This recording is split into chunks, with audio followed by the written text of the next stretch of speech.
One, two, three.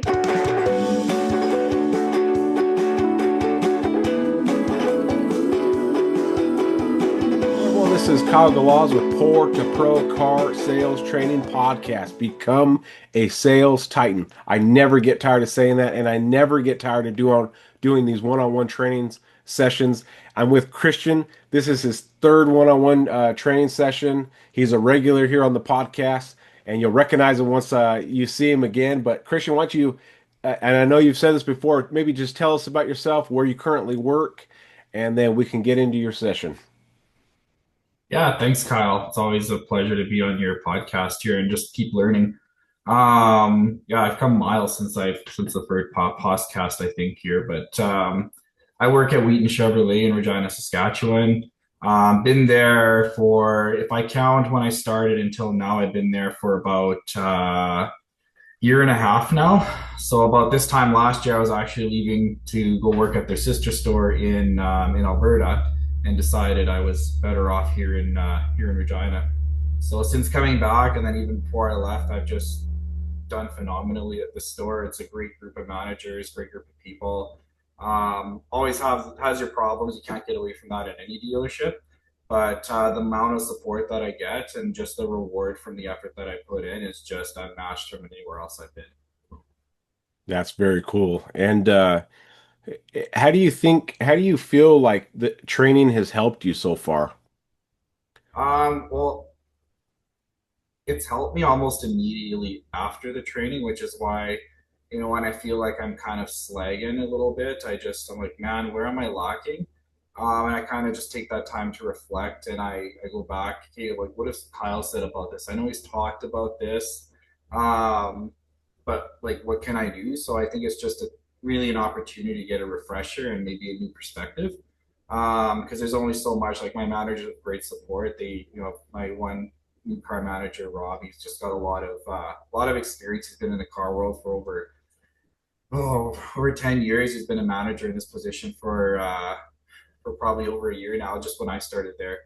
And there's only so much. Like, he has good things to say, but it's like when I did music as well. Your teacher can say so many things over and over and over again. And then you have a master class with like a world class performer, and it's like he just tells you to breathe, but it's in a different way, Mhm. right? In Yeah. a different perspective. And and we make jokes about that too. It's like I go to my teacher and it's like, look how much I improved just from that. It's like, yeah, he just said to breathe. I'm exaggerating. It's a little bit more complex than that, but it is very, very much so. Just getting that fresh perspective, and then especially having someone from a different country, like not even a different province, but a different country where the market is different, the economy is different, and seeing kind of bounce ideas off that is just very helpful. Yeah, very, very cool. Yeah, it seems like you've come a long ways in the time I've met you. It's been a couple years now since we've known each other, but like the video you put out today, it was that your first time doing that type of a video? No, I don't know if you look back in June. Sorry, I'm just gonna turn off the air conditioning here because I don't know if you can hear that. It's really loud. I Um, can't hear it. Okay, good. I just wanted to disturb the video there. No, I did. If you look back around early June, I put another one out. I think you did see it. You commented on it, but it was on a Corvette. And it was just kind of playing off of a Tom Selleck Magnum PI. So yeah, that one was pretty funny too. If you have time to check that out. Yeah, I'll have to go back. I probably saw it and forgot, but Yeah. stuff like that, you're just trying to be creative. And I think training and trying new things breaks down a lot of walls that we put up in ourselves. And I think getting a new perspective and like you said, someone telling you to breathe, it's like, wait, I already breathe, but they maybe tell you a little bit different way to breathe, and it helps you relax or relax your shoulders when you're playing music or don't forget to just kind of like you're alive, you're a human, you're not a robot. And with music, well, same thing in the car business too, relax and breathe and have fun. Don't forget why we got in the car business is to have fun, make money, and sell a bunch of cars. Mhm. But yeah, I feel like you've really come into like a new version. I don't know if it's version 2.0 or 3.0 or 3.1. That's something internally you can think of. But now it's, can we get Christian to 4.0, 5.0, right? Just like these iPhones come out every year. Yeah. Well, iPhones are getting better and better and better for the most part, and they're getting faster and faster and faster and more technology. But are we giving ourselves those upgrades every day, every year? And that's where training comes in. And I still train. I still watch how to sell videos. I still try to learn because I'm not a master. You don't you can get close to becoming the master, right? But it's still you always are learning. The threshold moves when you think you're getting closer to mastery. So, good job training. Good job focusing on getting better in those different areas. Good job even being able to recognize that, hey, I'm Christian. I need to figure out different ways to get better, and then going out and finding it. Because if you really look at dealerships and you really look at the staff, how many people outside of the dealership when they clock out are going home and training? Like, throw out a stat. What do you think? How many percentage of people? Let's see, maybe, well, just working off my dealership alone, I'm going to say probably like 5%, if that. Yeah. So it's so easy to one up people if you just do a little training. Hmm. And then next thing you know, Christian is the first guy in line for finance. Christian's the first guy in line for sales manager. He's the next guy in line for this. He's the next guy in line on that because you just one up everybody just by simply training. And obviously you're yourself and you can tell if it's helping or not. But I can see it. I can see it. Your confidence.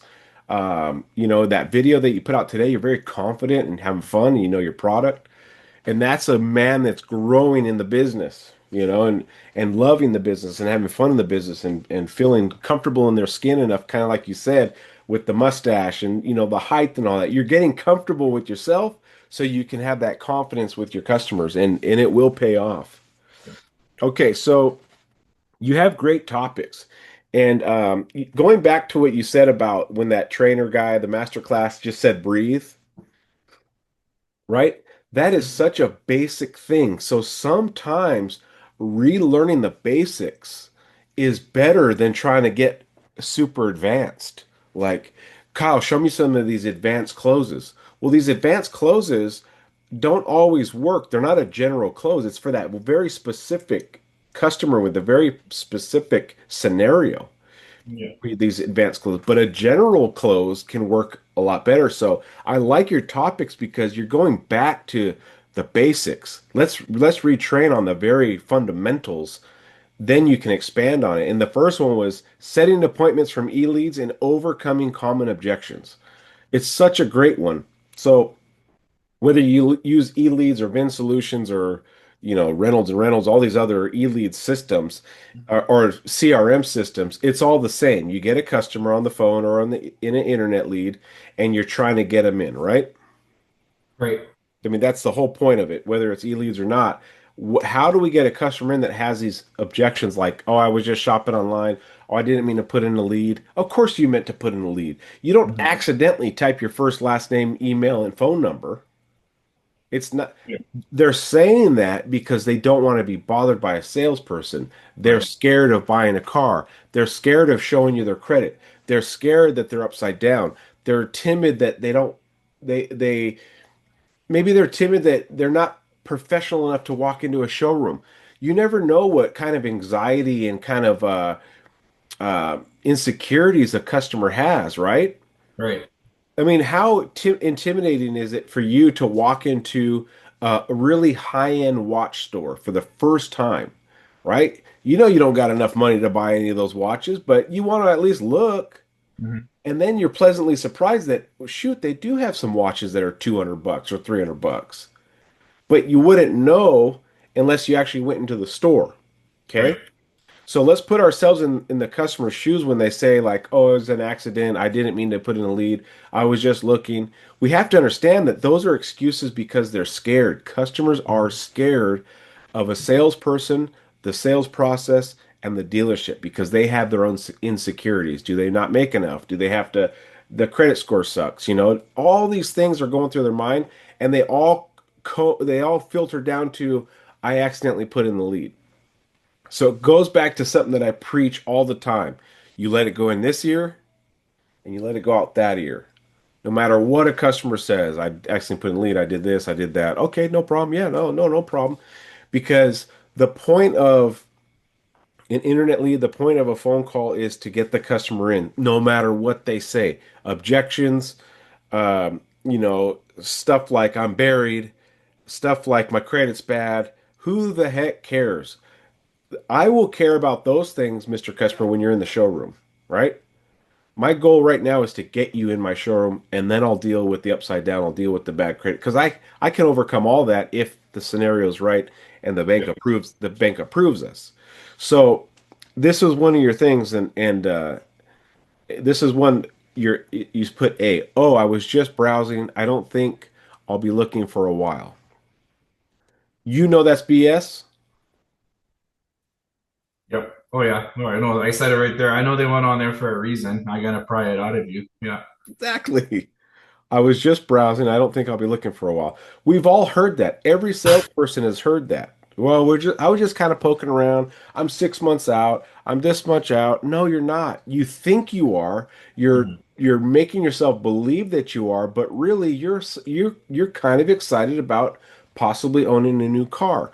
And the things you're saying is just to deter me from trying to help you. Yep. So, one of the best things that you can do with a customer like that is not sell them. Don't try to sell them. You need to reverse psychology of this customer and start with building rapport.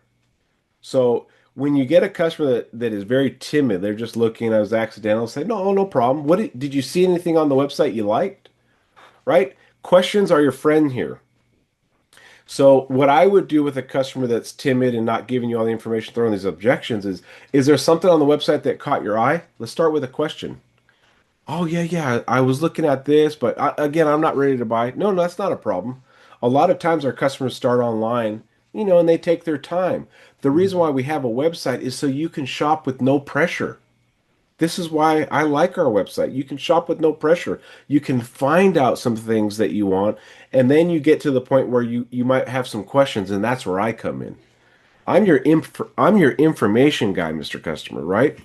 So what we have to do is become a friend, build some rapport, and apply absolutely zero pressure. Because what happens with the customer that says, I'll just be looking, I'm just looking, but I'm not ready to buy for a while. And you start trying to close them over the phone on appointments and buying and rates and all that. What do you think they're going to do? They're gonna shut down. They're going to backpedal. Gonna- They're gonna keep, finding ways to push you away. Yeah. Yeah. So how can we um, create words? What words can we create to get them to come in? Let's brainstorm. I have some ideas, and I know you have some ideas, but I have stuff written down that I'm going to get to. But Mhm. I would like to hear maybe you, because I know it's in you. I'd like to hear something from you that might be something that I wrote. So let's Right. say I'm the customer, right? And you're calling me. Oh, yeah, Christian. Yeah, I was on there last night. I was kind of poking around. Me and my wife were looking at some SUVs, and but we're not really looking to buy for the next, 6, 7 months, maybe till next tax season or something. But kind of get their guard down and find out, just get them talking about themselves and their vehicle. What are you driving right now? We have a Dodge Hornet. It's fairly new, but it's a little bit small. Okay, gotcha. And what kind of prompted you to start looking on our website? I heard some stuff about Chevy's new EVs and hybrids, and I was just thinking, you know what? I don't know anything about. All I hear about is Tesla. I don't know anything about Chevy EVs, so well, that's where we're kind of poking around. Okay, no, that sounds really good. Yeah, no, a lot of our customers are looking on, that's their step one, going onto our website and taking a look, seeing what's there and comparing to other makes. Was there anything in particular on our website that you saw that you liked? No, not really. We were just kind of looking at prices and different models. We saw the Equinox, and then we saw the Silverado EV. That was kind of cool looking. Looks like an Avalanche, but new and electric. But I didn't really see any hybrids. I just saw a couple EVs. We might be interested in a hybrid in next year. Okay, you mentioned you had a Hornet there. Like space wise, are you finding it's good enough for your family, or are you looking for something a little bit bigger, maybe? Yeah, I thought it was going to be bigger, but I think we need 3 rows at this point. Okay, awesome. And what was your favorite third row you saw on our website? I was it the Traverse or no? Do they make a Traverse still?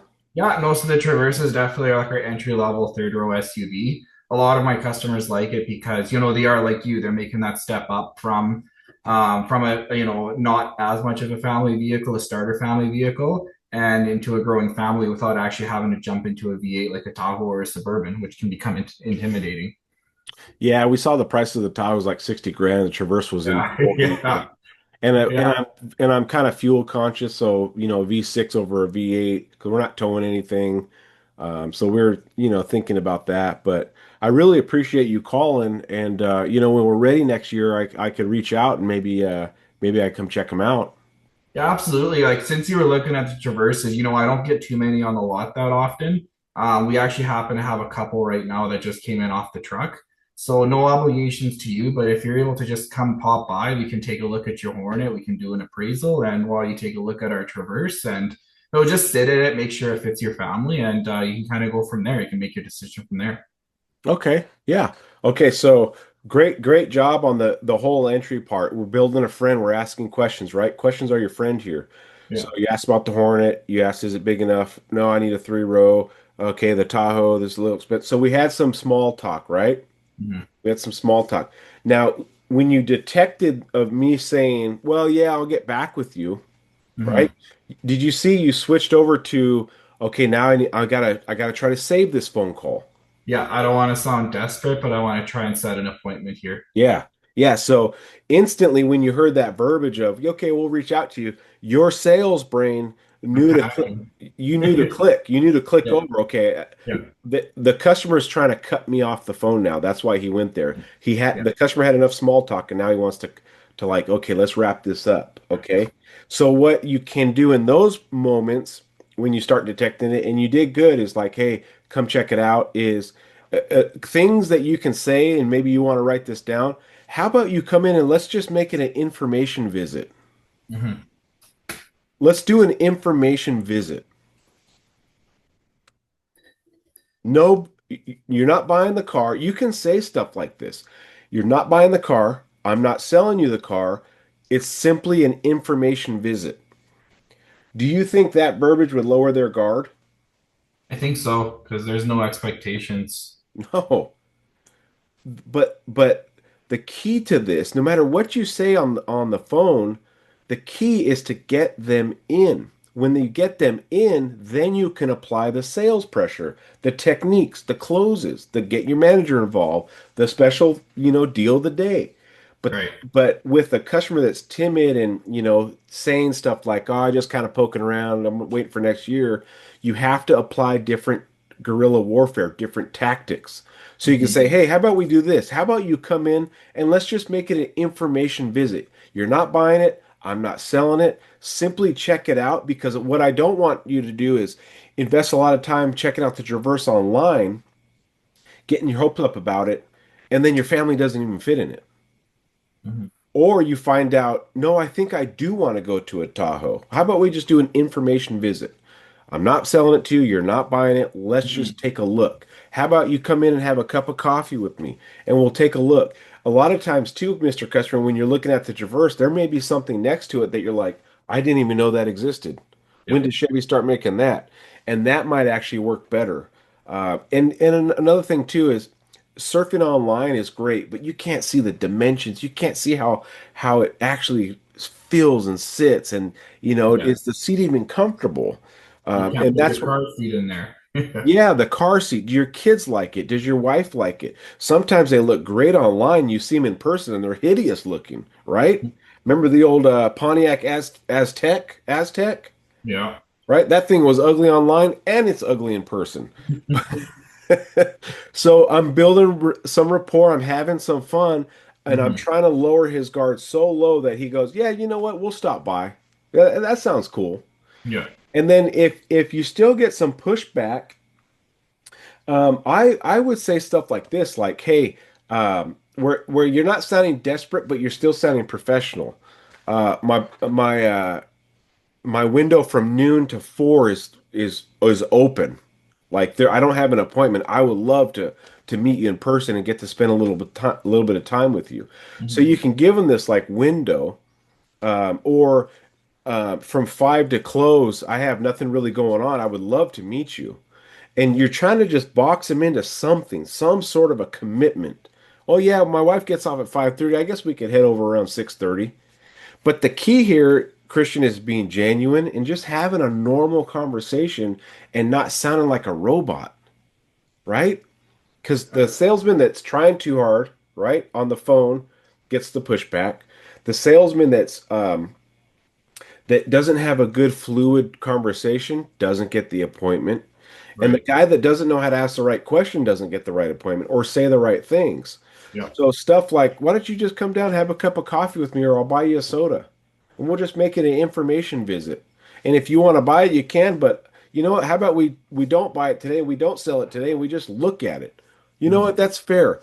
Now, when you have a customer that says, I'd like to come check it out, you don't use those things, No. right? I want to come by this weekend. How about we just make an information visit, right? It's Mhm. like, no, you got a guy that Just wants to come in spelling and it probably buy it. backwards. Yeah. Yeah. Yeah. So you don't want to backpedal, but No. these are the type of things you say when you have a customer that's timid. Oh, I was just poking around online. And you have to remember it goes in this ear and it goes out that ear. I Right. don't believe you. I want to believe you, Mr. Customer. You're allowed to lie to me. I am not allowed to lie to you. If I lie to you, I get fired. If you lie to me, nothing happens. Right. No repercussions. So no matter what a customer says, and I try to train my sales guys at my dealership, don't believe them because they don't even know they're lying to you. I want a white car. They leave in a red car. They didn't intentionally lie to you and say, I don't want a red car, but they just didn't know that they eventually wanted a red car. So if you believe them and you only show them white cars, that red car never would have caught their eye. Right. So when they say stuff like, "Oh, I was just poking around. I didn't mean to put in the lead, da da da da," and you believe it, oh, okay, well, when you're ready, I'll be here. No, they're ready now. So don't think of it as an objection. Think of it as you don't know what you're talking about, and I do. And Mhm. I need to somehow get you here and make it an information day, an information visit. I'm not selling it to you. You're not buying it. Let's just check it out. Right? Yeah. And then you're gonna because you don't say the exact words I do because you're a different human being, you're gonna tailor make that flow to where it matches how Christian talks, right? Yeah. Yeah. So if you can just do things like that to lower their guard, you'll get more appointments from those timid people. Yeah. Okay. And then you have another one, the B. This one's a great one. Depends on what I get up for my trade, or your online trade value was way too low. That's usually hand in hand because the way we use 180, the way we get our mobiles leads in, you'll see what they were looking at, and so the stock with the stock number and the VIN, and then you'll see the what they're trading in. It doesn't have the VIN input in it, but it'll say like the year and the kilometers, so like a 2014 terrain or whatever. Yeah. Um, and then it'll say the value that they got online. It's a range of like, $4,000 to $6,000. And it's usually garbage. It's usually way under what, because they don't want to promise something too much online. It's very Yeah. generic. So what I've been doing for that is I don't, and I like some different ideas. It's worked quite a bit. And sometimes it doesn't. It's just I kind of beat them to the punchline. They'll say it depends on the trade, and I was like, oh yeah, did you do our online appraisal? And they're like, yeah. And I said, you know what? Those are rarely accurate. It's missing a lot of information, like the odometer, the VIN, the Carfax, all that stuff. If you were able to just pop by and we can, blah blah blah blah blah. So Very good. Yeah, beat them to the punch. What a good technique. yeah, Then you take the objection right out of their mouth, yeah, literally.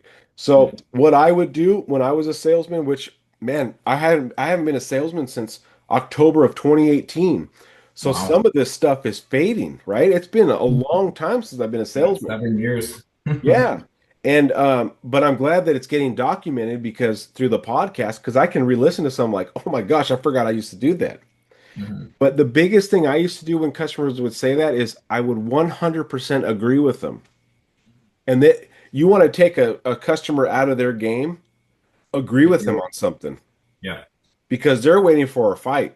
They're waiting for you to justify why the number was so low. They're waiting for some excuse of why their trade was two and they were hoping to get five.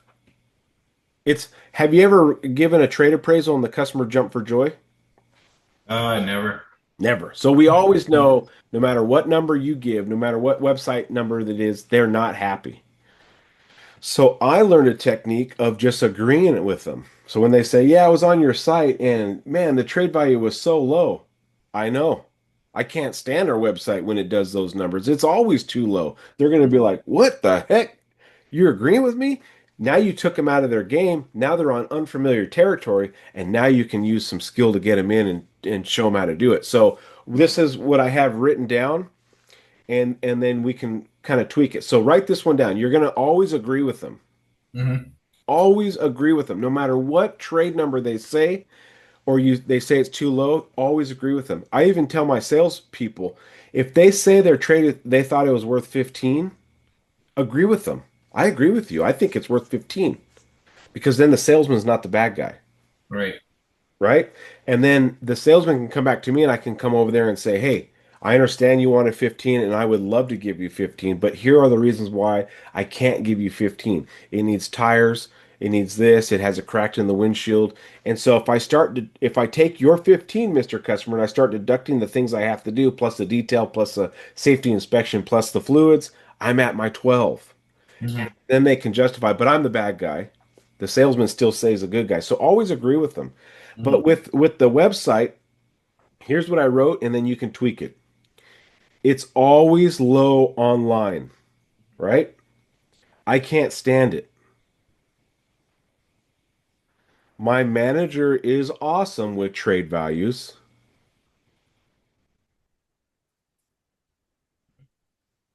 Just get it here and let us surprise you in a good way.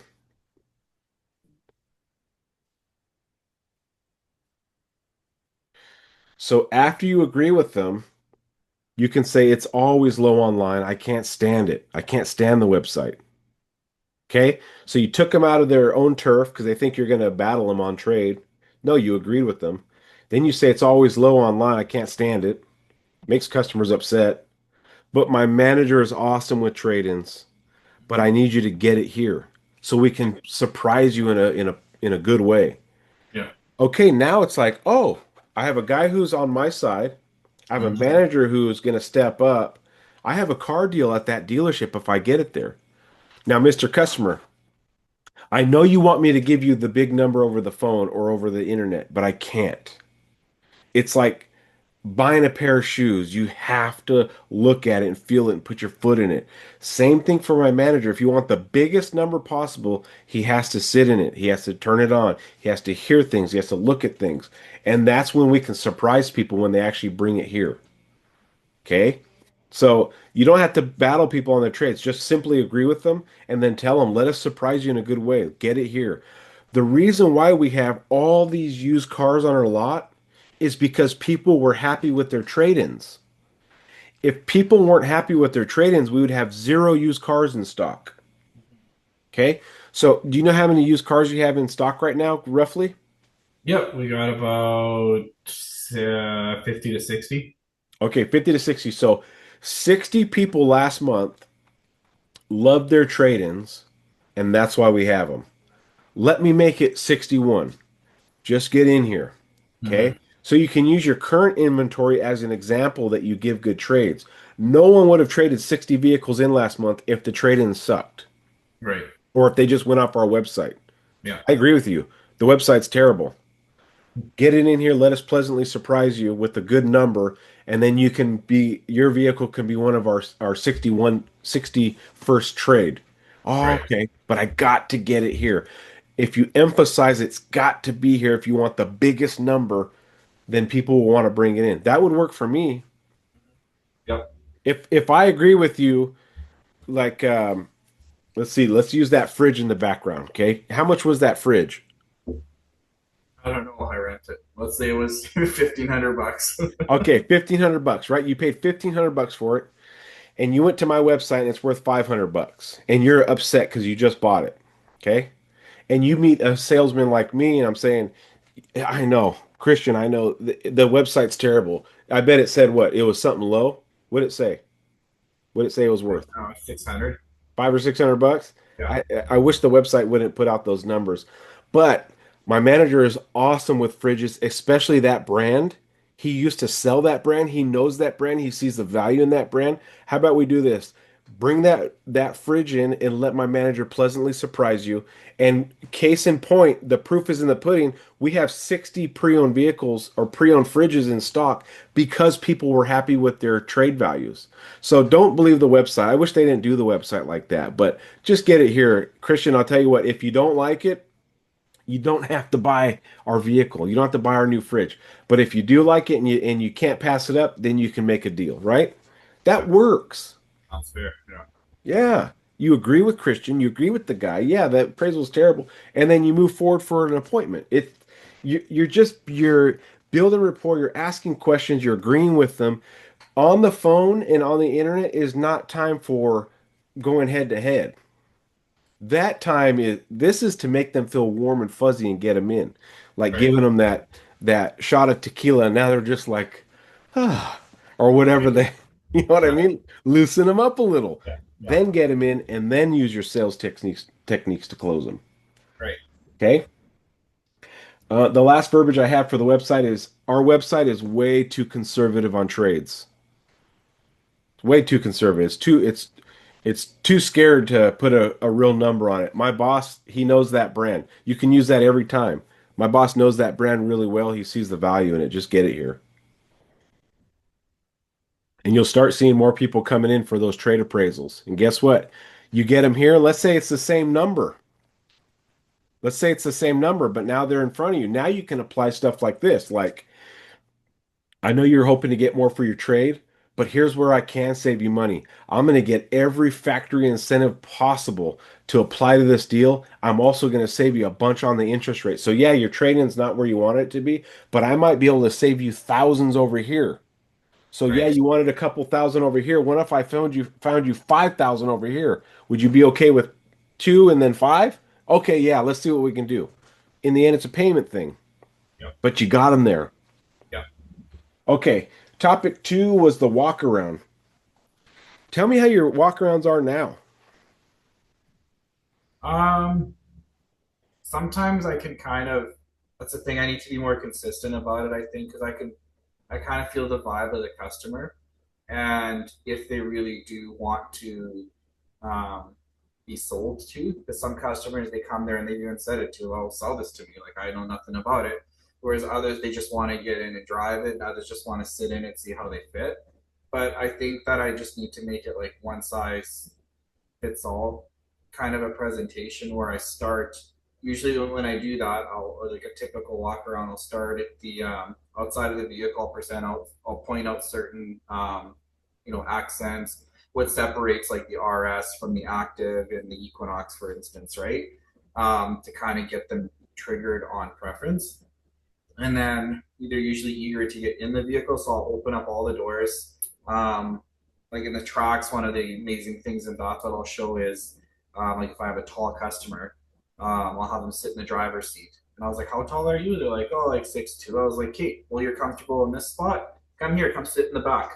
Look at all this leg room you still have. This is amazing." Like, Very look, good. I don't know how I said this the other day. I'm like, I don't know how Chevy did this, but they did it. And they're like, and then the customer just led me to the next seg where they were just like, well, you're probably sacrificing trunk space. So I'm like, no, follow me. Look at this. And then they see all the trunk space. So I try to get Nice. as excited about it as possible, make it really fun. But then you get that typical customer. Like the other day, they ended up being a laydown, but they came in and the vibe they were throwing out is just like, there's no freaking way I'm selling these people today. Like they're here just on a research mission, but they come up to me going, this is literally how it went. It was like Wednesday Adams talking to me. You got any Trailblazers? I was like, yeah, I mean, we got one. Like, yeah, we want to see it. I was like, any particular features you're looking for? Because I know all we have is an all-wheel drive base model, and they're going all-wheel drive, like just one sentence answers or one word answers. And I'm like, okay, cool. Any other features? Cloth, leather, like heated seats, steering wheel. They're like, well, what do you have? I said, well, we have a base model. It's cloth. It has the heated seats and steering wheel, but you're just missing the remote start. And they're like, that's all you have? And I was like, well, we got some more coming in. How soon are you looking to get it? They're like, well, let's just look at this. Let's see how I like it. So then by the time I got to, bringing it around and showing it to them, like they didn't want to walk around. They just wanted to drive it. And I learned more once they opened up and talking that she had written off her Spark. they just needed to drive away in an SUV that day. And I was like, oh, well, these guys are laid out today. Let's get it done. So I ended up selling them a Trax, which is front wheel drive, but had way more features for the same price or less. Nice. Yeah, great job not prejudging them and not even though you said to yourself, man, they're not buying a car, like those things go through our mind, but you still stayed the course. You showed them the vehicles. You did your, you know, needs assessment, asked them what they're using it for, what kind of features they're looking for. So good for you to not give up on a customer that may not have all those buying signals. Remember, not everyone is outgoing as me and you. Yeah. People out there are, you know, Straight shooters, some of them. They just want timid, to get it done. scared. They're cold. They hold their cards real close to the chest. Yeah. They've had bad relationships in life. They don't trust anybody.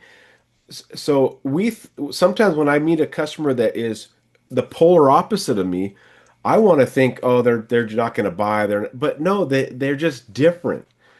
And we can never prejudge. All we can do is stick to the steps of the sale. That's why there's a set amount of steps. Because no matter Right. who you get, you go through the steps. Now, here's how you deal with customers that you feel like already know the brand, okay? Or they said, no, we've owned Chevys before and things like that. And you feel like they want to skip the walk around part is I would tell customers like that, I know you're very familiar with the Chevy brand, but I don't want to take it for granted and not give you a product like a proper product presentation. I don't want to just assume that um, the newest features, and I would really like to do my job and present this stuff because remember sometimes when customers say, oh, I know the brand, I've been around Chevy, all this and that, they don't know all the new stuff. They don't know it's got wireless chargers and this and that and then lane watch, and they may not know that. They know the brand, but they don't know the new stuff. Well, a And perfect example of that is I've had people who like they trade into a new, or we'll use a Blazer for example, every couple of years, every 3 years, right? It's a lease. They basically just drop off the keys and pick up the new one. My manager will like set me up, or I'll call his old customers and get them in. And they're like, "Oh yeah, I just want to drive it, and then get this done." I know the Blazers really well, and I took that for granted. I just go, "Oh, okay, well," but then I'll be going over stuff on the test drive, and I was like, "Well, look at." They're like, "Well, what's that?" And I was like, mm, "Wireless charger." And then they're like, "Well, what's that?" I was like, "Well, those are your cooling seats," because they had the trim below that on the previous one. So I'm like, well, maybe it would have been a good job to force them into that product presentation. yeah. So it's how you approach it. You can acknowledge, hey, I know you guys know a lot about the Blazer. But I don't want to just take it for granted that I'm not going to give you the best service I got. Hmm. Let me tell you some of the new features, and you can just give them the updates. I'm not going to tell you all the features. I'm going to tell you the updates. Okay. And then, you go wireless charger because what you're trying to do is still build value. Right. Still have to build value. Even if they're a repeat customer, their payment's going to go up. Yeah. Everything's more expensive. So you still have to build that value. And if Yeah. they think the new Blazer is the same as their Blazer because you didn't show them those updates, but now the payment's $100 more, they don't want it because Right. they don't see the value. Luckily, on your test drive, they started seeing all these things. So Hmm. you can just tell them, hey, I don't want to take for granted that and not give you my full, you know, work ethic. Let me do my job. Let me just tell you about the new updates and then we'll go drive it. Oh, okay. No one's going to say, "No, I don't want the updates."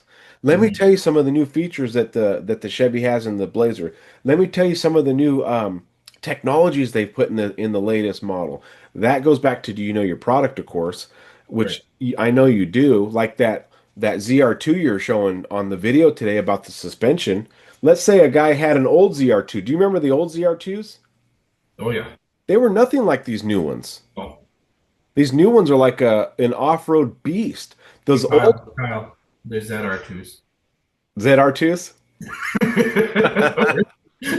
We're in Canada. Oh yeah, the ZR2s. Yeah. Right, but like the old ZR2s, they were nothing like the new ones. They might have had skid plates and, chunkier tires from the factory and a couple of different, outside features, but the new ones, the suspension, the lift, all this crazy stuff. Yeah. So you have a guy that's coming out of a ZR2 and he's like, "No, I've owned one before." Right? No, you haven't.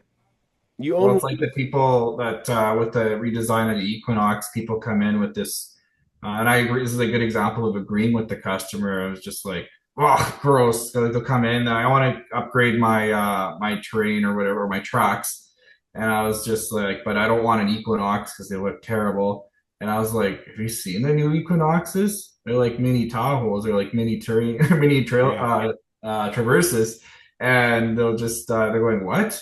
Like, no. And I said, no, I was embarrassed to sell the old Equinox, but take a look at this one. And they're like, oh, that's nothing like the old ones. I No. don't want to look like, or I don't want to look like my mom. My mom has an Equinox. I'm like, you Yeah. won't have this one.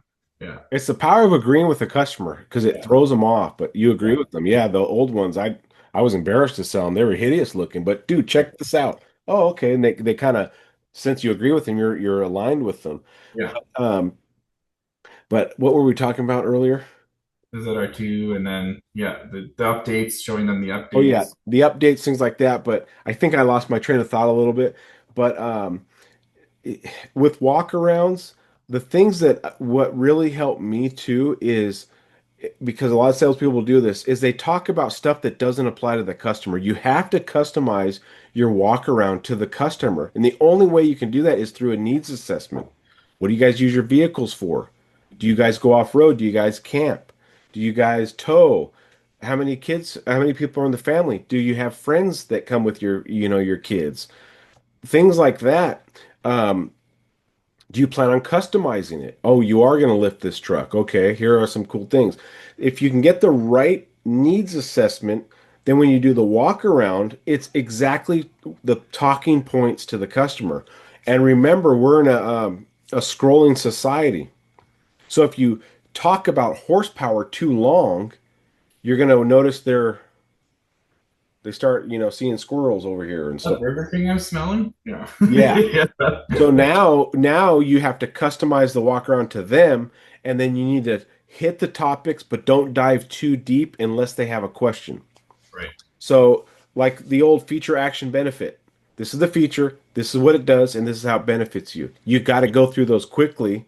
Still want to talk about what's important to the customer and the value of it, but you got to customize it. And that was a mistake I made when I first got in the car business because no one told me that customize your walk around. They just said do a walk around. I would give them this full bad boy presentation, but only like four things applied to them. Yeah. So ask a lot of questions up front, customize your walk around to them, and keep each point 30 seconds or less, 15 I seconds guess or less. Because I guess if you spend a lot of time, you're looking for somebody coming in wanting to tow, 13,000 pounds, and then you're gooing and guying over like the ZR2 1500 with the 2-inch lift. And Yeah. it's like, oh, but you actually lose like X amount of pounds with the lift, right? So they're just like, well, but they don't know that. Like some customers do, they just know that automatically with the lift, they lose towing capacity. But others are going to be like, they're going to get the try to hook a trailer up and be like, shit, I can't No. tow this.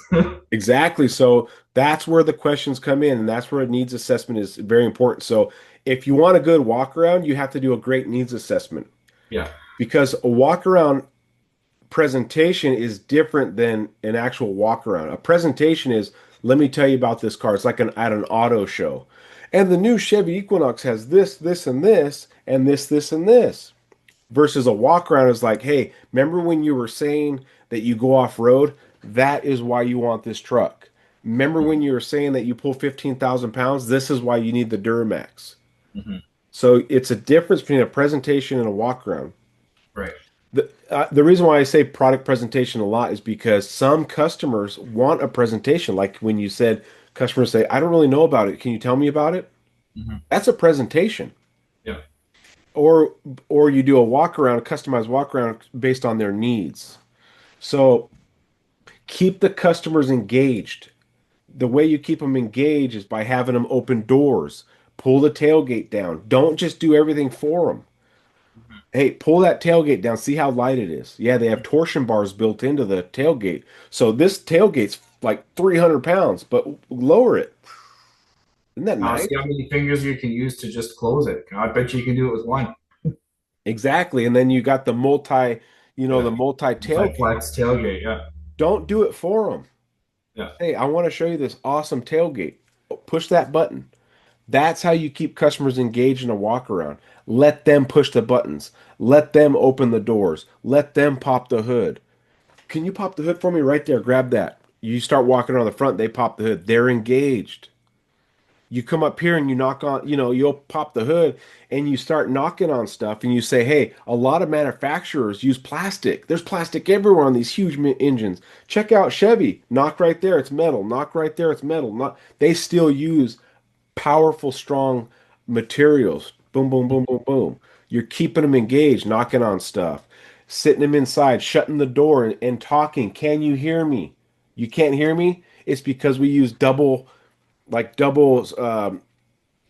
insulated glass. Yeah. Two pane glass. Yeah. Yeah, shut the door. That's keeping a customer engaged and interactive. Pair up your phone. I want to show you something. Pair up your phone real quick. Yep, you click this, this, and this. You got Apple Music or Android Auto or Spotify. Put on a song. Check this out. Crank it. Everyone shut the doors. Crank that music up. That is a powerful walk around when you have them pairing up your phone. They're opening everything. They're closing everything. They're moving the seats around. They're touching the materials. Don't just tell them it's premium leather. Have them work on it. Like give it a massage. Feel this leather. This is durable stuff. And hit the pad. Hit the pad. See how it's kind of like stiff but soft? They're like, yeah, this is how this material lasts so long. Feel the steering wheel. Touch the buttons. They use real metal knobs in this vehicle. Interactive, engaged, and customized. Interactive, engaged, customized. Right. And then this is going to sound weird, but you need to treat your customers like, especially on a walk around, like a teenager. You need to pretend like they're teenagers. How do you get a teenager excited? You find common interests. But like, let's say you're showing a teenager a new video game. What would you do to get a teenager excited about a new video game that you just made? Put pop culture references in it. I don't How know. about how about we play it, Okay. right? Oh, do it. Yeah. Yeah. So instead of showing the teenager the game, you say, "Here, take the controller." Right? Now they're engaged because they're active. It's the same thing I'm talking about with the Yeah. buttons. That makes Pairing up your sense. phone. Don't pair it up for them. Click right there. Yep, click right there. It's going to search. Oh, you have Android Auto. Perfect. Okay, it's going to do. They're getting to play that video game. Right. So you have to remember these customers, they're not familiar with the vehicles like you. You have way more experience. They're like teenagers in the car business. So you got to go out there, make sure they have fun, do the stuff you did in your walk around on the video with them. Mhm. Like the gap between the tire and the wheel well, right? Mhm. Have them put their head in there. Fit your head in. Put your head in there, right? You're just making it fun and engaging. And they may not do it, but I guarantee you they'll get a little smile. When I do it, Yeah, you yeah. do it, and you'd be like, "Oh, my mustache is caught." No, I'm just kidding, Yeah. right? Yeah. Like you see how you're laughing, they'll laugh. They're engaged. They're having fun. Yeah. And then your walk around is memorable.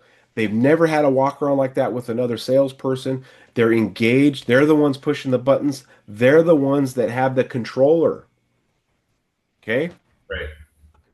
And then show them new stuff. Don't just show them this thing has red paint, right? Everyone, it's red. This thing has AM, FM. No, show them new stuff. Like when you had the backup camera in the 360.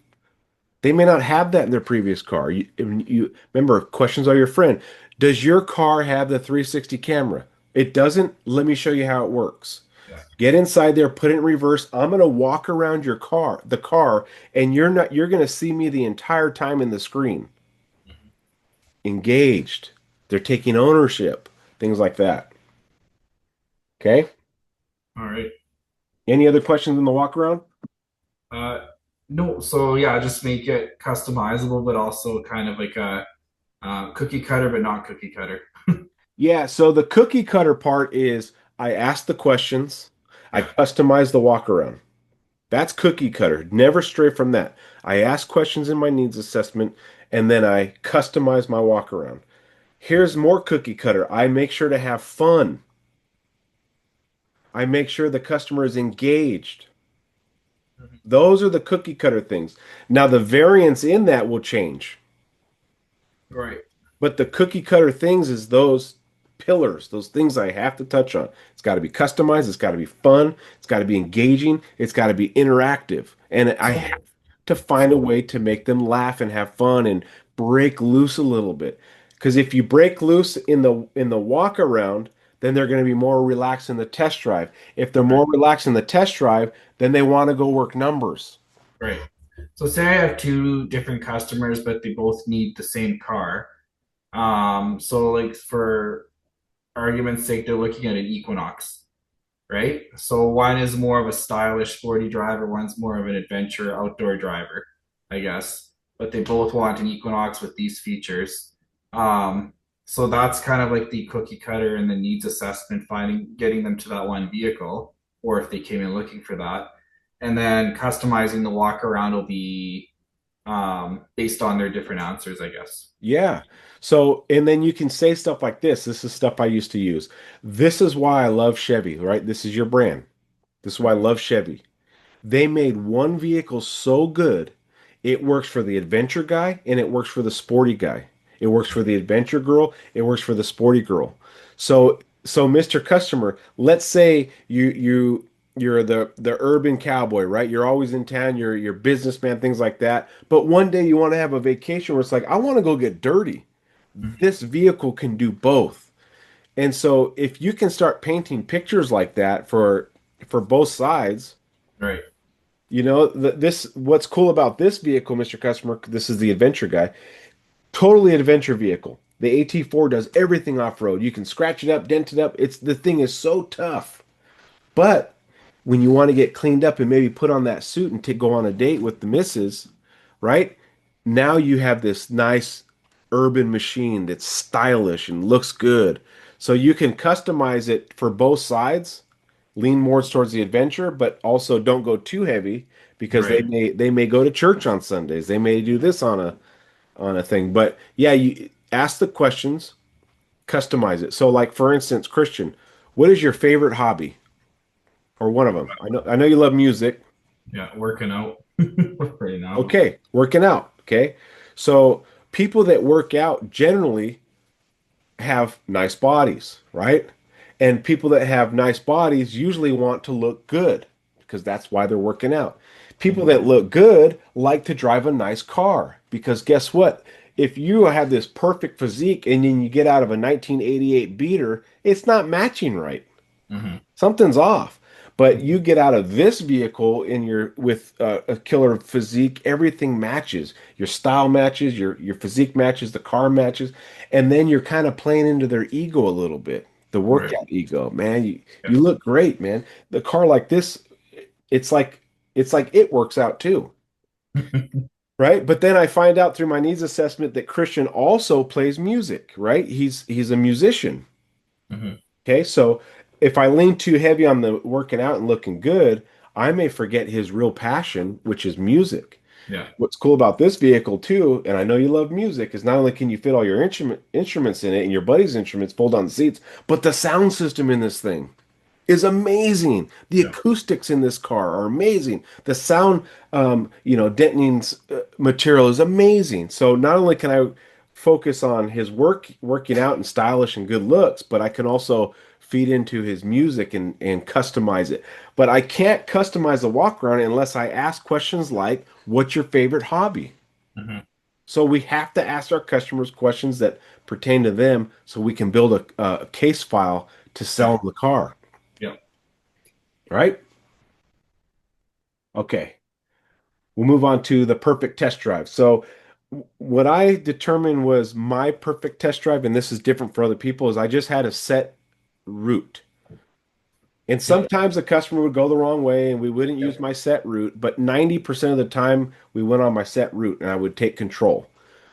From the passenger seat, I'd say, okay, I want to take you on this specific test drive. I would tell them a specific test drive where we can test a little bit of everything. You're going to get freeway, you're going to get windy roads, you're going to get some scenic views, you're going to get some uphill, some downhill. Oh, okay. So I set up the test drive right by saying that. they're relinquishing control to me as the professional to tell them where to go. Okay, on this exit, get off on this exit. We're going to go over the freeway. Okay. Hmm. They're relinquishing a little bit of their power to me, just a squinch. Hmm. But if they relinquish a little bit, my power got a little bit bigger on this car deal. Well, if Right. you can be a professional through the whole process, finally, when you work the numbers, they're like, yeah, whatever you can do on the price and whatever my trade is, if you can get me around this, you'll notice verbiages like that. They're not so rigid anymore. Right. You notice that? Yeah. Because they trust Christian so much from the beginning to the numbers. They trust you because you did everything right. They've relinquished the power to the professional. And then you can come back and say, okay, got great news. Here are the numbers. I know you mentioned you wanted 10 for your trade, but my boss was able to give you eight at least. And then we're able to work in all these incentives to kind of make up for it. Plus, I'm going to save you money on the interest rate, and we should be able to come around a payment around this. If you did everything right, they're like, okay, that sounds good. Let's put in my credit. If you Hmm. did everything wrong, they're gonna be like, nope, I said I wanted 10 for my trade. Right. So you have to do all these things really good leading up to the numbers. But I feel like the perfect test drive is set up their expectations of where they're going Hmm. and make sure you have a route that's not too quick, but not too long. Yeah. You can't spend 45 minutes test driving because they're going to get back and say they got to go. Yeah. So you have to find a path that's maybe 15 minutes, maybe, where you can get a little bit of freeway, a little bit of windy road, a little bit of this and that, Yeah. and then take them through it, talk about some of the features, and don't talk too much though. Um, and then yet you should have better results with that test drive. Yeah. Um, when it was a couple, I sat in the back and stayed quiet, but I would tell them why I'm being quiet. I'm going to sit Hmm. back here. If you have any questions, let me know. But I'm going to be quiet so you guys can enjoy it like you just bought it and you're driving it off. Setting Hmm. up the sale, kind of assuming the sale, but I'm staying out of their business. Then Right. they ask me questions. What's this button do? Oh, that's the Jake brake. That's the diesel exhaust brake. So when you're coming down, it's helping you slow down. When it was me and just one person, I would sit up front with them and I would point out stuff while I was, because I didn't want the awkward silence. I'd point out stuff like, "Hey, and just so you know, that button right there, if you want to push it, that's the overdrive on or off, and you can feel the vehicle, change the way it shifts, and then see that plus and minus on the shifter. You can actually take gears away from the transmission or add gears, and then it also works in manual mode. Oh, okay, cool, yeah, right. And then you have it, but don't over talk because they're trying to also drive the car. Listen, yeah. I love the customers when they go, okay, I don't want to do any talking. I want to listen, especially if it's a used car. Yeah. And you're just sitting there, and then all of a sudden they just start talking and talking and talking. It's like, So that means the vehicle passed the test. yeah, They like the vehicle. It sounds great. And now when they start talking, they want to engage you because now you're back to the guy that's going to help me get this car. So they want to yeah, be nice to you. They want Christian to be on their side. yeah. And you can have fun with that, right? You're having Mhm. fun. Can I talk now? Right? Yeah, You make them laugh. Oh yeah, yeah, we're good, we're good. Okay. Phew. yeah. Right? If the truck makes some sounds, I had a burrito yesterday and my stomach has been gurgling. It might be my stomach, right? I Yeah, always tried making them laugh because I felt like laughing. It's like the ultimate guard. It yeah. just destroys guards. People love to laugh. Even if you're not funny, you can, and they don't laugh, say, yeah, I didn't think that was a funny joke either. I won't use it again. Right? I had a You're having I had an fun. old manager tell me this too. He says like, yeah, you have a really goofy laugh. Like you should just embrace that because customers will like it. And sure enough, a week later, I've got this couple of customers, the mom and daughter, and they just like they we were talking and laughing all throughout the day. And I think it was the mom going like, man, you have a really nice laugh. Like, okay, See? I When they like it. when they say stuff like that, you've passed the test of character with them. Yeah. They don't say that to a guy that's being mean. You have the same laugh as the guy that's being mean. They're never going to say that to that guy. No. They'll say it to the guy that's passed the character test, Yeah. which means that you're making progress with them. Okay, so any questions on the test drive? I know we're kind of going quick on that one. No, that's pretty straightforward. I just wanted to make sure I wasn't missing anything there. And yeah, for the most part, I'm doing most of those things. Yeah. Okay, now this is one of the things that it took me a little while to figure out was Follow up. after the test drive, now what? Hmm.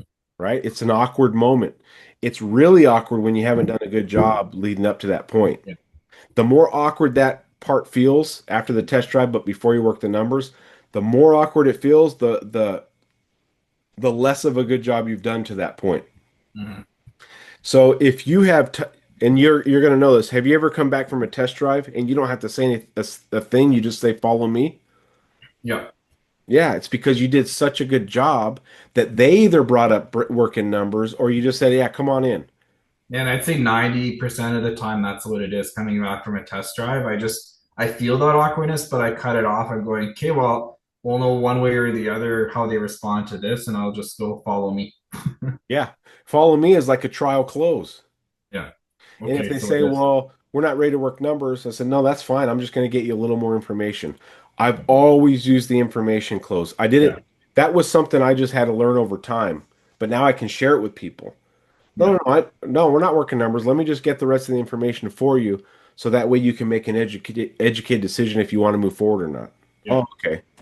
Yeah. And there's sometimes too where they'll just like I'm thinking of that Subaru STI that I sold last month. I was having kind of a bit of a dry spell. It was a couple of weeks. I took a holiday in there as well where I didn't Yeah. sell much. And so I felt like I was losing it a little bit. But that one helped me get back on track because he's just looking outside. He didn't want to go inside, but he also I think he wanted me to be the leader and initiate that Uh, next step. And so it's kind of like that awkward next step at the end of a date. It's like, well, does she want the kiss or, you know? all right. And so I was just going, well, any more questions about the car? He's like, no. I says, Kate, well, we can work out some numbers and a payment that works for you, or we're driving away in this today, right? And he's like, yeah, let's see what we can do. Okay, So, good. Yeah, I mean that verbiage will work, especially it worked with that guy. It's not a yeah, bad verbiage. But if you do have hesitant customers, yeah, you switch it, don't switch, don't miss, use hit and miss. numbers. Yeah, it's hit and miss because you're applying a little bit of pressure on a spot that you shouldn't have pressure. Yeah, But obviously work with that guy. But just change the word numbers to information okay, and you'll start seeing more people come in, more people come in. I don't feel like you're losing a lot of car deals, Christian, in general. Once you gotten to that point, I feel like you're very professional and you know how to overcome the simple objections. This yeah. will just help with those people that are just reluctant to come in and you feel like maybe that trial close might be a little too much. Hey, let me get you the rest of the information. I've used Well, it it's kind of like so many step by times. step too. Like it's always earning the next step, right? From the walk around to the test drive. It's like I've earned that test drive. And then the Yeah. test drive coming back from it, I've earned the right to show them numbers now. So I don't feel like, I have to ask them. And they know that I've earned that right. And then right up to the close, it's the only thing that separates the people that walk into the box and the people that don't are just the ones that for whatever reason they're not ready. Yeah. But yeah, by the time it's just like, yeah, I've earned that the right to show the numbers, and now I've earned the right to ask for the business as well. Yep. Yep. If you look at every customer as a maze, like a paper maze, there's Yeah, always a start and a finish. yeah, Always. It's what path of this maze gets me to the finish line. right. So if that customer is in your showroom, there is a way to sell them. There is something you can say to sell them. It's what is that? And the Mhm. what is that is asking questions. What is holding you back from buying?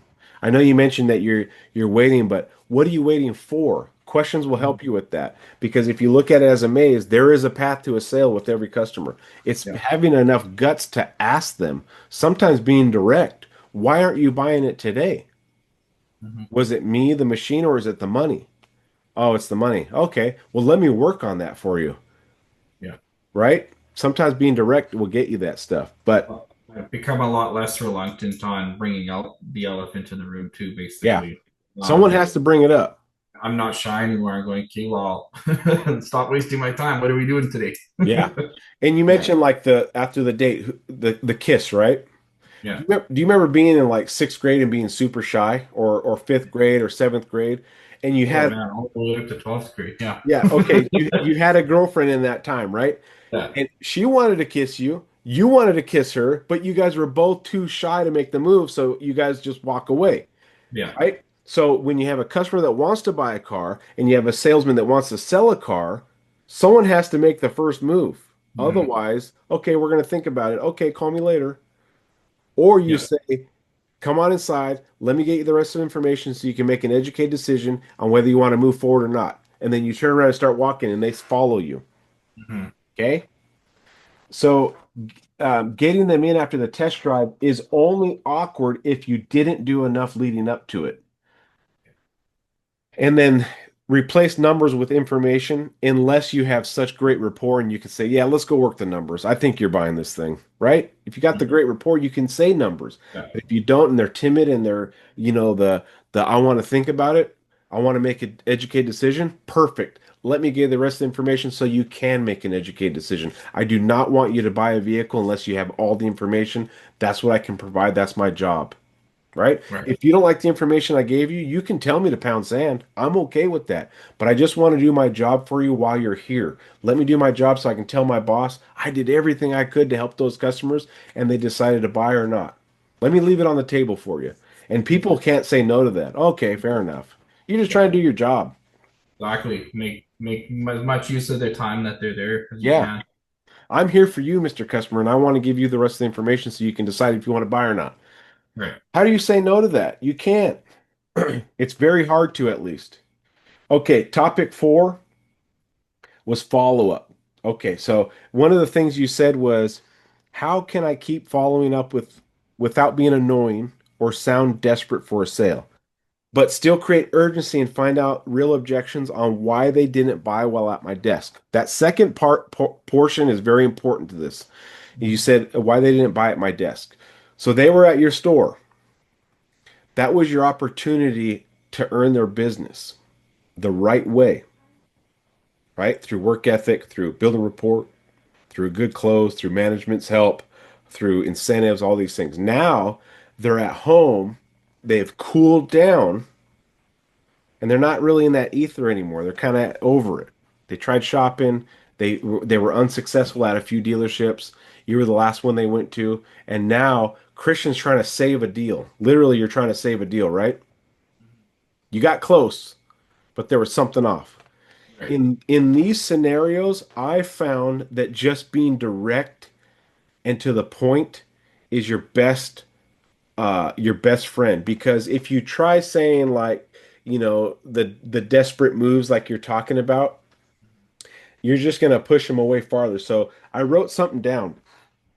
Sometimes honesty is the best formula, and here's the quote I have. I'm trying to put together a deal. I'm trying to put together a deal that works for you. What needs to happen for you to buy our vehicle? I'm trying to put a deal together that works for you. What needs to happen for you to buy our vehicle? It's the most direct way you can ask and still sound professional and not desperate. I'm trying to put together a deal for you. I say it different every time because I'm Yeah. dyslexic. I'm trying to put together a deal that works for you. What needs to happen for you to buy our vehicle? You're not saying, hey, I'm hoping to put together a deal. I was hoping you can come back and we can rework the numbers. My boss is, he's willing to do some more on the trade. You're not saying any numbers. You're literally asking them, what do I have to do to put this deal together for you? Right? Where do I need to be? You're not bringing up numbers. They might say something like, well, the payment was too high. I need to be at 550. Okay, that was the objection we should have had in the showroom. So something in the showroom went wrong. We didn't get that objection flushed, and now we're trying to save a deal. So when you're trying to save a deal, I wouldn't do the the sales pitch, I would just straight up ask that sentence. Hey, this is Christian over at Wheaton Chevrolet. Yeah, we were checking out that Silverado EV. Have you bought anything yet? No, you haven't? Okay. I know you're searching. I'm not going to bug you for too long, but I was trying to put together a deal for you or a deal that works for you. What needs to happen for you to buy our vehicle, buy our EV Chevy? Just straight up ask them. Yeah. Well, you get me to 550, I'll buy it. Okay. So you're not sounding like a sales pitch. You're not trying to sound desperate. You're just straight up asking that customer. Okay. If they left your desk and now you're trying to save the deal, then you need to save the deal. You need to get with your boss. You need to say, I lost this customer. I just called him. He wants to be at 550, no more. He'll buy the vehicle today. Let's make it happen. Okay, Right. let's see. I can get to 551. No, get me to 550. I'm trying to save a deal. I'm not trying to hold gross anymore. I'm trying to save a deal. This guy's going to go buy from somewhere else. I'd rather have a deal than nothing. I'm trying to Right. boost the numbers up and get the store some more customers. All right, 550. So you got to work the desk a little bit if they try to do that 551 or something. No, 550. I'm telling you, I know this customer. Yeah. Christian, it's Kyle over at Wheaton. Yeah, yep, 550 if you come today. I'm serious. You want me to fill up your EV with gas or electricity? Yeah. If you're trying to save a deal, then save it. Yeah. But if they left your dealership in the first place and they're at your desk, then we didn't flush out the objection. That kind of would work with any of like the end of the month deals when we have that sales meeting and they're going when the managers are going, okay, any deals you have, bring it up to us. We'll do what we can. Yeah. And I can kind of like pre-qualify the customer, see if that'll even work. You know, Hmm. have you bought? What do we have to do to make a deal? All right, Yeah. basically. Yeah. And you don't sound desperate that way, Yeah. right? Or you can say something like that. Hey, I was thinking about you. I was thinking about you. I want to reach out because I didn't like how that ended when you were here. I felt Mhm. like maybe we disrespected you or something. Oh, no, no, Christian, you didn't. I know, but I know you were trying to get to a certain payment or price, and we didn't achieve that. Where do you need to be for me to make this deal? You can come out with that approach too. Right. The key is just be direct. Like throw yourself kind of, under the bus and let the customer pull you out. Yeah. Yeah. Yeah, man, I feel like I really dropped the ball when you were here, and my manager was asking me. I'm like, man, I must have said something. No, no, no, Christian, you were fine. I'm like, well, what can we do to earn your business, right? Where do you need to be to make this deal? And then they most likely will tell you. Mhm. Now, to handle your managers that when they say, hey, it's the end of the month and we're trying to bring us your other deals. A lot of times those customers have bought. So when you lose a deal that day, you go to the manager the next day and say, "Hey, I don't want to wait till the end of the month till we want to make a deal. Let's pretend like today's the last day of the month. I need to Yeah. make this deal because I don't want he's already shopping us." And then your manager will be like, "Yeah, good point." He's All right. buying a car. He's buying a car this week, and I want it to be for me. Yeah, and you can say like this, like, um, if at the end of the month we were going to make this deal anyway, why don't we just make it right now and earn his business? Hmm. And sometimes you got to snap your manager into reality, like, "Oh yeah, yeah, let's do that." Yeah. Okay. Okay. So honesty over follow up. If they're not answering you a whole lot, they're not answering, um, you leave a message. And don't say something like, sales pitchy. Just be honest. You can leave a message. Hey, this is Christian over at Wheaton, and I felt like we really dropped the ball on trying to make your deal that night, and I'm hoping you can give me a call back. I'm trying to put together a deal that works for you. Call me at da da da da da da da da da. If you say something like I really dropped the ball, they're more inclined to call you back as Because also opposed to you're human, not a scummy sales yeah, guy trying to rake money out of me. yeah. If you say stuff like I got great news, call me back. They're on to that. That's just a hook. That's just bait, Yeah. clickbait. And when you're trying to save a deal, that's not the time to use the bait. No. You've already lost the deal. Now we're trying to like breathe it back to life. Like, Mhm. hey man, I feel like I dropped the ball. No, no, no, Christian, no, no, no, you didn't drop the ball. Okay. So when you're saving a deal, and you're doing follow-up, this is not time for negotiation. That time is past. They were at your showroom. That time's past negotiating. This is save a deal time. And if you ask direct and honest questions, you won't sound desperate. Like, Right. I hope we can make a deal. Please give us a second chance. Give us another shot. That's desperate, Yeah. etc., etc. Just ask them Right. directly. And I feel like follow-up for customers that you lost is the most honest and direct questions are probably the best, and have integrity, and give them a reason to come back, and Right. ask them what do we need to do to put this deal together for you. Do you have Right. any other scenarios that you struggle with follow up? Um, I know I do. Just trying to think off the top of my head here. Like internet lead follow up, or calling them back follow up, or sold customer follow up? I mean, there's I lots of guess ones follow up. where I've had an appointment scheduled and they don't come in for some reason. Like I had one that really ticked me off a few weeks ago. They're like, "Oh yeah, I'm driving right now." I'm like, "Okay, great." And I just kind of cut to the short of it. I'm like, "Hey, you're looking at this vehicle. When are you and your wife able to come by and take a look?" He's like, "Well, tomorrow." I said, "Okay, I'll try and narrow down a time because it was my day." I didn't tell them it was my day off because I know for sure they won't come in. But Yeah. I was like, "Okay, well, we're open tomorrow. What time works for you?" And he's going like morning or afternoon, and he's going, "Oh, we'll text you in the morning." So I come in my day off. I thankfully I had some other stuff to do anyway, and texted him like around 11:30 because he hadn't reached out yet.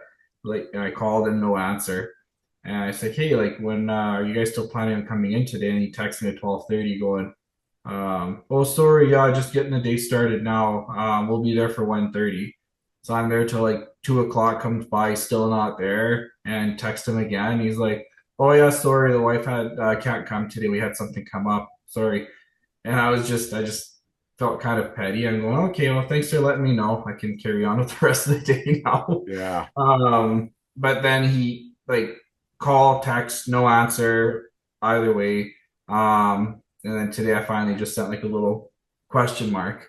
Like, what do you do in those situations? How do you get them on the hook? Yeah, those you got to remember there's some people that could care less about your time. I know, yeah, And we have to kind of bite the bullet there and show some grace to them because they just don't know. But we are in the customer service business, Christian, and we're going to get stomped on sometimes. We're going to get stomped on by the rude guy that doesn't care about our time and things like that. So the only thing I can do is have some grace on them and say, "Hey, I got so tied up, and I don't know if you stopped in or not. I'm so sorry if I missed you." You say stuff like that, and they'll be like, "No, no, no, we had stuff come up," and you can almost approach them a different way hmm as opposed to like, "Where you at? Da da da. It'd be nice to know." I would pretend like they came in and you were too busy. hmm It's a technique that's been used in the past. Like, "I am so sorry. I know you said you'd be here at 1:30. I was so tied up with a customer issue, and but I got it resolved. Did I miss you?" Right? And then say, "No, no, no, we have to reschedule." I'm like, "Okay, man, you guys are so important to me. I don't want to miss you. When can you come in? I'll make sure to set aside my time for to be here with you." And you just try your best to, because they're ghosting you, yeah, oh yeah, right? They don't care about your time. All we can do is show them some grace and try to reschedule. And you can throw stuff out there like this will help too, is the factory just released some incentives and we're only allotted a certain amount. And that could create some urgency for the guy to get in on and hopefully he has a vehicle picked out and you could say, "Hey, the factory just released some incentives this morning on the Chevy Equinox, and I'm trying to allot, we only have a certain amount to give out. When can you get in here?" And maybe try to, you know, switch it up a little bit. But yeah, there's going to be times when you set appointments and they don't show and they jack you up. And no matter how good of an appointment setter you are, they're not coming. yeah. So don't break. Those ones are like this.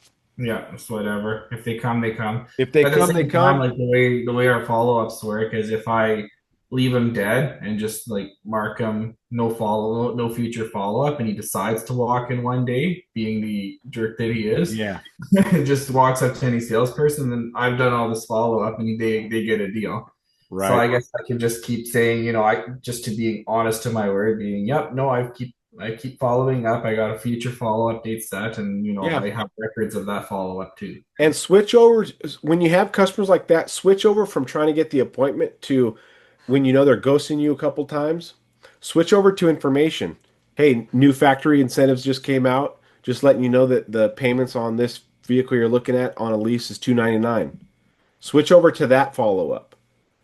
Like almost like an advertising follow-up. And then one day he's gonna be like, "Oh shoot. Yeah, I want to come in and check that out." Okay. Because if you keep trying to get the appointment when he's already ghosted you a couple times, you know that that's not working. No. So don't do it too much. Switch over to new factory incentives. This one just came in. Shoot a text of a vehicle, send it to him, a 299 payment. Switch over to like advertising and just keep following up, and hopefully that helps with that particular customer that doesn't care about Yeah. your or my time. Was that the last topic? Follow up was the last topic. Thanks. So, Do you have any questions for me? I know we kind of went. Dude, these go by so fast. no, we're already an hour and a half in, pretty much. Yeah. I'm so sorry. No, it's all good. I'm very helpful. Yeah, I mean, if you have questions, you message me anytime. Mhm. I love doing one-on-ones with you because you're very knowledgeable in the car business. And I'm watching you advance from, our first one-on-one. Mhm. And you're going to be at a point, and you probably already are, where you're helping new salespeople and you're showing them the ways. And it's exciting watching the Porter Pro listeners grow up. I mean, it'll be 5 years at the end of this year. Crazy. Yeah. It's really cool, and for you to be part of the journey and part of the history of the podcast is pretty cool. And I have some really cool news for season 10. It's game changer, but Okay. I'm not going to say it here. I'll message you because I got to keep it quiet. Uh, Okay. but season 10 will be like car business but different. And then I'm gonna run with that theme for a while, and then I don't know what other season I'm gonna do where I switch it up one more time. And Mhm. then I feel like when I hit a couple hundred episodes, I don't know what else to talk about. I'm sure there's going to be something, changing in the car world that Yeah, we're going to talk about. be like AI. Um, Just a little bonus if you have a little second here to Yeah, good. Um, so back in February, I think I had messaged you saying that, I've kind of made the noise, sparked some interest to my GSM that, there was a scenario where we needed, I think, another finance manager. Because we were down to like one person on the weekend and whatnot. And I was like, hey, we need a finance manager, kind of like this other group that in our city where they have, it's called iRide, and it's basically specialized in subprime financing. So people with challenge credit. So basically building the relationships with the banks and really getting, these challenged people yeah, approved. Like iRide has a really good track record with that. Um, so I think because I had made the noise, I'm like, man, I'll do that. He's like, "Oh, you want to do subprime financing?" I was like, "Well, yeah." I was like, "There's some good money to be made in that yeah, if you can really get those people approved." And it's kind of like fell off. It's one of those things where I feel like he just kind of forgets about. But I wanted to mention it in meetings, and you know, but I don't want to be annoying at the same time where I'm yeah, constantly bringing it up, right? yeah. But the key is you planted a seed. Yeah. You planted a seed. Now you don't want to be annoying. I understand that, but you don't want to be swept under the rug either. But at So this point, I feel like it hasn't been talked about since like March at least, and they've probably forgotten that I'm even interested, right? Or a lot's happened since then. are you talking about the GSM or GM or owner? I'm talking to the GSM, which is the owner's son. Like we Okay. have a really good relationship. Um, like all of us are pretty much just buddies there. It's almost we forget that they're managers at times, right? Which is a great way to be. Yeah. There's two ways you can approach this. One is, do you have an ally that's a sales manager that would vouch for you? Yep. Okay, so you could talk with him and say, "Hey, I don't want to bug the owner or the owner's son, but I'm really interested in doing a special finance thing. Could you maybe plant a seed or something without sounding like I asked you I to?" planted that seed with him, but the thing is like that manager and I that have a good relationship, get along so well, and he likes me because I'm kind of like a smaller version of him when he was on the sales floor. That he doesn't want me to move into something like that. Because he wants you on his team or because he thinks you won't do good at it? No, he thinks I'll do good at it, but I do. He would have to find somebody to replace me Okay, to so help bring me to where I am, right? gotcha. So this is him thinking about him and not thinking about you. I think it's him thinking about him and the dealership. Yeah, Gotcha. So it's not in your best interest. So the second thing you can do is when you do these videos, you start talking about come see Christian. I'll help you with any kind of financing issues. And you start like because they see your videos, I'm sure, right? So this is where you can plant a little seed. Don't necessarily say I'm the special finance guy, but you can say stuff like I work with people with challenge credit, no money down, and you start saying stuff like that, like it's an advertisement, and then you can start getting those people in, and you start work with them and start proving yourself and start doing it without asking really to do it. And I know you have to go through your finance guy still, and you have to go through your manager to do it. But I would start saying stuff like that, and then if they approach you, you can say, "Yeah, I'm just trying to advertise to everybody." So you have a loophole out of it, but you're also planting that seed that might spark them up and say, "Oh shoot, Christian was talking about that. I the other forgot thing about that." I'm doing as well, which I think is helping also planting the seed, is if I have a customer on like it's a long distance customer and they're coming in and we do that credit app over the phone, I make it my business to be in that office with the finance manager that he and I get along really well, and I listen to the whole process. Nice. And I get all the terminologies and everything that they're talking about. I'm trying to understand as much as the finance process as possible so that when the issues do come up, and I'm even talking about it around my GSM, my GM, what the issues are, they're like, oh, well, your typical sales guy would be, talking about these issues or, caring about them and just be leaving it up to the finance manager. Yeah. A thing that helps too is if you want to be in a certain role, you start being that role, Yep. like having all the steps up front. Like, hey, I know this one's a challenge credit. I'm bringing you the steps up front. I got their pay stubs already. They said they were challenged, so I got their pay stubs up front. Like, if you start doing stuff like that, people will start noticing. Instead of waiting for finance to say, hey, I need a pay stub, you say, hey, I know this is a special finance deal. I already got their pay stubs. I got their social security card printed, or whatever proofs that you need, and then or bank statements up front so you can get it approved, right? And you start doing little things like that, and people start talking without you realizing they're talking, and you never know what could come out. But if your ally in the store is afraid of losing you, then I would start making your videos and start talking about special financing. Whether you have good credit or bad credit, I don't care. Whether you have money down or no money down, I don't care. You come see Christian Kasinski at Wheaton Chevrolet. I'm going to get you into that vehicle of your dreams and put a smile on your face, and something like that. And you'll notice people in your dealership will see it, you know. Anyway, little things like that, but um the way I got to my position was I made it known bright and early. Yeah. I want to be a sales manager.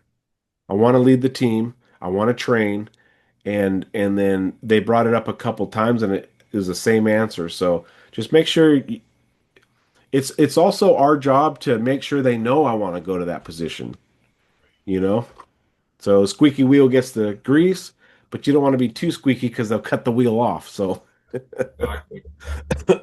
I'd make it known again, bring it up and say, hey, you know what? I don't know if you remember this conversation we had back in February, but I'm really interested in being in finance. And I'm not trying to bug you about it, but I just want to make sure you know that I'm still interested in that after 5, 6 months. And you never know what that could do. Right. All right? Okay. Anything? Awesome. Thanks so much for going over. Yeah. So I'll send you this video. You can rewatch it. And then if you like it, I'll put it on season 9. Okay. Sounds great. Thanks so much, Kyle. All right. Have a great night, buddy. See